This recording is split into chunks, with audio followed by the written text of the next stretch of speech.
pendant la semaine. Ouais, c'est la vraie preuve de la solidité du bilan des banques, parce que c'est vrai que d'entendre des patrons de banque être obligés de répéter que les bilans sont très solides et que les actifs sont très liquides, je sais pas si c'est franchement rassurant. Mais oui, dans les chiffres, vous nous dites oui, sur le bilan de JP Morgan, je crois qu'ils appellent ça, c'est la forteresse, le bilan forteresse et les actifs les plus liquides possibles. Voilà donc la première banque du monde par sa capitalisation boursière, en tout cas, qui est vraiment en ordre de bataille pour affronter cette crise sans précédent, Grégory.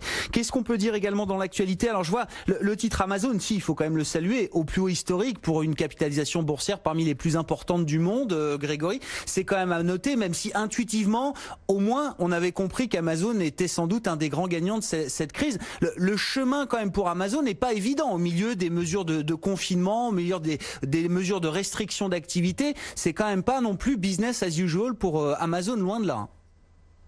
Non, loin de là, comme vous le dites, mais en fait, c'est pas business as usual, c'est plus de business qu'as usual. Parce qu'il faut pas oublier, et on l'oublie beaucoup trop, en fait, Amazon est quand même le principal acteur du cloud avec AWE. Quand vous regardez un film sur Netflix, c'est très bien, vous avez payé votre abonnement Netflix, mais ça passe par Amazon, par leur plateforme sur le cloud.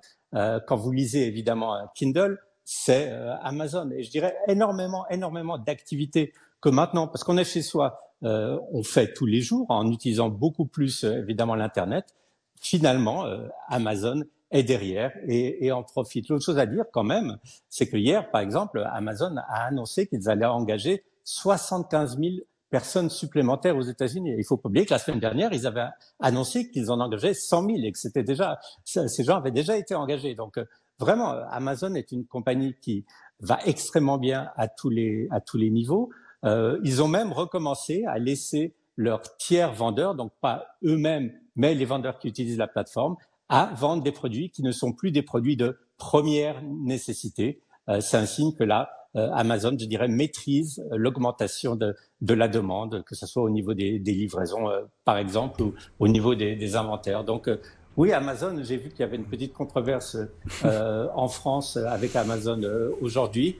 Je dirais qu'ici, non seulement il n'y a pas de controverse importante avec Amazon, mais c'est une compagnie qui devient tellement indispensable qu'elle est rentrée, je dirais, totalement dans le paysage et que c'était très curieux, en fait, que cette action, pendant ces 2 dernières semaines, n'avait pas vraiment participé au rebond du marché. Ça avait été très bien, ça s'était bien tenu, mais je dirais le rebond d'Amazon, c'est surtout ces 2-3 dernières séances et je pense que c'est totalement mérité.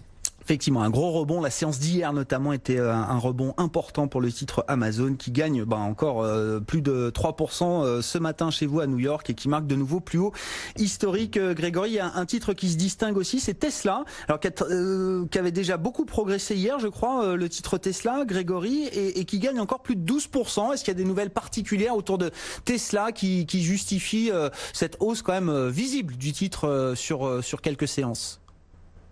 Oui, il y a ce matin une nouvelle. Alors, est-ce qu'elle est particulière? Je ne sais pas, mais c'est un analyste, je crois que c'est Crédit Suisse, qui devient positif sur le titre alors qu'il avait toujours été négatif. Mais son argument, par contre, n'est pas inintéressant. Et je pense que ça fait réfléchir pas mal de monde, et même les gens qui doutaient de l'action, comme moi, par exemple, et qui n'en doutent plus vraiment en ce moment. Parce que son argument, le voici.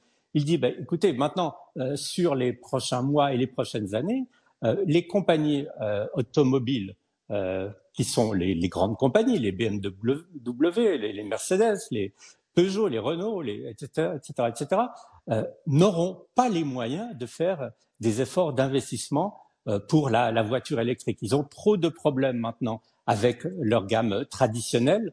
Les milliards de dollars qu'ils devaient investir pour pouvoir prendre une place de choix dans le marché futur de la voiture électrique, ils les ont pas et ils les auront pas. Et en fait, on peut dire maintenant que la seule compagnie qui va tenir la distance sur ces prochains mois et ces prochaines années, ça va être Amazon pour la voiture électrique. En plus, Amazon fabrique ses propres batteries électriques. Imaginez aujourd'hui si tout d'un coup un Mercedes ou un Renault annonçait un investissement de 2, 3 ou 4 milliards de dollars pour faire une usine, mais enfin, on leur dirait, mais on leur dirait rien, c'est totalement impossible. Donc, l'argument, je pense, tient vraiment la route. Tesla, qui de toute façon a toujours été le favori des gens qui voulaient la voiture électrique, sera peut-être dans 6 mois, en fait, la seule voiture électrique produite, tout simplement parce que les autres constructeurs n'auront pas les moyens de continuer dans cette gamme de métiers pour un certain temps. Merci beaucoup Grégory. Merci pour vos commentaires, vos remarques quotidiennes sur l'actualité des marchés américains. Grégory Volokin en duplex avec nous depuis New York, le président de Mescart Financial Services dans Intégral Bourse. BFM Business, Intégral Bourse, jusqu'à